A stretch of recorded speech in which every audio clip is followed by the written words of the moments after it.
ناظرین ایک بات تو طے ہے کہ جو ابھی تھوڑی دیر پہلے شاہد خاقان عباس صاحب بات کر کے گئے ہیں کہ خان صاحب کی چلتی ہے پاکستان تحریک انصاف میں، باقی کسی کی نہیں، لیکن جو باقی ہیں وہ خاندان اور لیڈرشپ میں ڈیوائیڈڈ نظر آ رہے ہیں۔ انفارچونیٹ بات یہ ہے، علیمہ خان صاحبہ نے فرمایا کہ سنجانی کی بات ہوئی اور یہ بتایا گیا حکومت کی طرف سے کہ 20 دن کے اندر خان صاحب کے لیے کوئی ریلیف ملے گا۔ سنیں ذرا۔ جب پشاور سے باقی جگہوں سے لوگ آنا شروع ہو گئے احتجاج کے لیے تو اس وقت حکومت پینک کر گئی اور جلدی جلدی انہوں نے بیرسٹر گوہر اور بیرسٹر سیف کو جیل میں بھیج دیا۔ انہوں نے کہا تھا خدا کے لیے سنجانی میں بیٹھ جاؤ، ہم آپ سے وعدہ کرتے ہیں کہ 20 دن میں آپ عمران خان کو چھوڑ دیں گے۔ ان کو خیال تھا کہ کوئی آئے گا نہیں، جب انہوں نے لوگ آتے دیکھے تو اس سے وہ خوفزدہ ہو کے انہوں نے یہ آفر بھیجی تھی عمران خان کو جیل کے اندر۔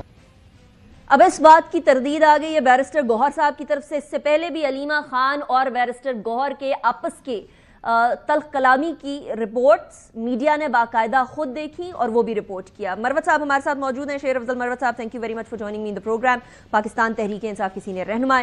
مروت صاحب سب سے پہلے تو یہ بتائیے گا، ابھی یہ ایک سٹیٹمنٹ میں نے آپ کو سنا دی ہے، اس سے پہلے علی امین گنڈا پور صاحب نے فرمایا کہ میں باقاعدہ بشرا بی بی کو ڈی چوک سے لے کر گیا مانسہرہ کے پی کے کے ساتھ، کے پی کے میں سیف پیسج دیا۔ دوسری طرف بشرا بی بی کہتی ہیں کہ جی 12:30 بجے تک تو میں ادھر تھی، سارے مجھے اکیلا چھوڑ کے چلے۔ اتنا تضاد خاندان اور لیڈرشپ میں کیوں؟ بہت شکریہ۔ سب سے پہلے تو گزارش یہ ہے نا کہ ہمیں سچ بولنا چاہیے، چاہے کوئی بھی بولے، کیونکہ بات اخیر میں ریویل ہو ہی جاتی ہے کہ سچ کیا تھا۔ ابھی جو علیمہ خانم نے بات کی ہے 20 دن والی، مجھے بھی کبھی یقین ہے کہ 20 دن کی بات ہوئی تھی۔ اچھا، ہاں، کب ہوئی تھی؟ 20 دن جب یہ مذاکرات ہو رہے تھے، جب بیرسٹر گور اور بیرسٹر سیف صاحب کو 3 دفعہ تو یہ گئے، ان کے لیے رات کو بھی دروازے کو لے گئے، دن کو بھی۔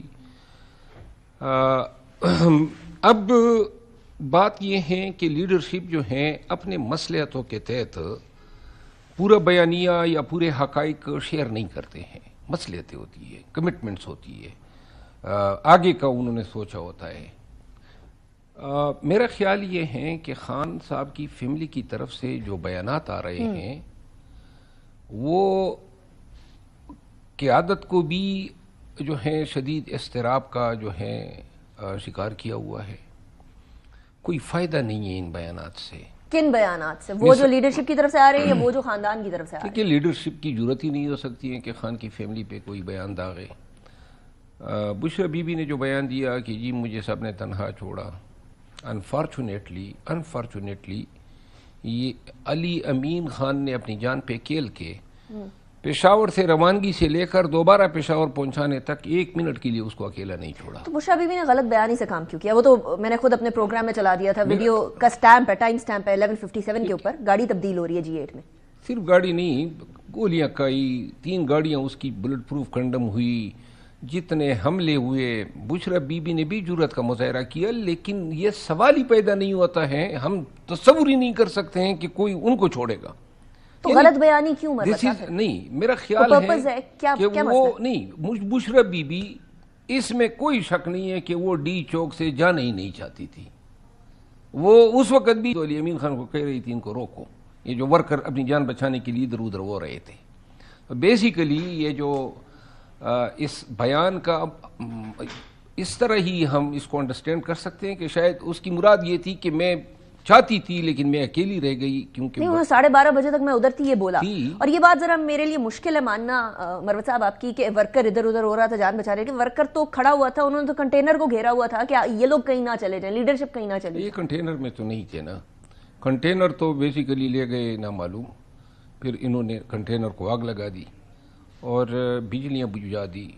یہ ایک قیامت کا عالم تھا جس حالات سے، جن حالات سے بشرا بی بی، علی امین خان، عمر ایوب خان اور جو سارے حالات بچ سکتے تھے مروت صاحب اگر وہ جو بات علیمہ خان صاحبہ کہہ رہی ہیں کہ 20 دن بعد چھوڑنے کی بات کہی تھی، جس کی تصدیق کر رہے ہیں آپ کہ 20 دن والی بات ہوئی تھی، اس طرح کی بات اگر ہوئی تھی تو وے آؤٹ تو گورنمنٹ نے دے دیا کہ آپ سنجانی بیٹھیں اور 20 دن بعد جو ہے وہ خان صاحب کی چلیں جی ہم ڈی چوک آ گئے تو مارنے کا حق کس کا؟ نہیں، میرا یہ سوال کچھ اور ہے، وہ حق کوئی کسی کو نہیں ہے، وہ تو آئی ہیو ٹو اگری کسی کی جان لا انفورسمنٹ ایجنسی یا پی ٹی آئی والی طرف سے نہیں جانی چاہیے۔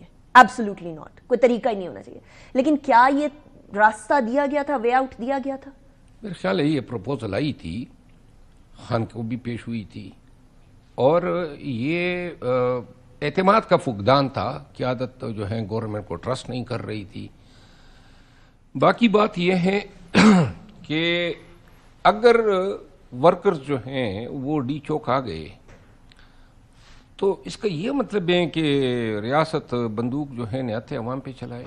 It's your word versus theirs. وہ کہتے ہیں ہم نے کوئی گولی نہیں چلائی، آپ کہتے ہیں گولی چلائی. اب this has to be proven. میں تو کہتی ہوں ایک نہیں، آپ کیا سمجھتی ہیں؟ نیوٹرل آپ کیا قسم کا کوئی انویسٹیگیشن کر لیجیے. آپ اللہ نے آپ کو انویسٹیگیٹو جرنلزم کے اسکل سے نوازا ہے. آپ کو علم ہوگا نا کیا ہوا. کچھ نہیں ہوا تھا. ہم جھوٹ بول رہے ہیں، لاشوں کی سیاست کر رہے ہیں. حلفاً کہتا ہوں کہ انہوں نے ہمیں مارا ہے، انہوں نے ہماری گاڑیاں چوری کی ہے. سینکڑوں کی تعداد میں گاڑیاں ابھی تک لوگوں کو نہیں مل رہی ہے، قیمتی گاڑیاں. ان کا مال و متاع لوٹ لیا گیا ہے. زخمی جو ہیں ڈر کے مارے کہ کیسز میں ہوں گے، سامنے نہیں آ رہے ہیں، جتنے آ چکے ہیں. ایک بات میں آپ کو عرض کر دوں، آج مجھے علم ہوا ہے کہ ان کو پراسیکیوٹ کرنے کے لیے، اس قتل عام کے لیے پراسیکیوٹ کرنے کے لیے پارٹی نے کوسا صاحب کی سربراہی میں ٹیم جو ہے تشکیل دی ہے، اور وہ ایڈوانس سٹیج پہ ہیں. وہ سارا کام کر رہے ہیں، کمپائل کر رہے ہیں. Very interesting. اور تو لیگل کارروائی ہوگی اس حوالے سے، پراپر لیگل طریقے سے. یقیناً. اچھا ایک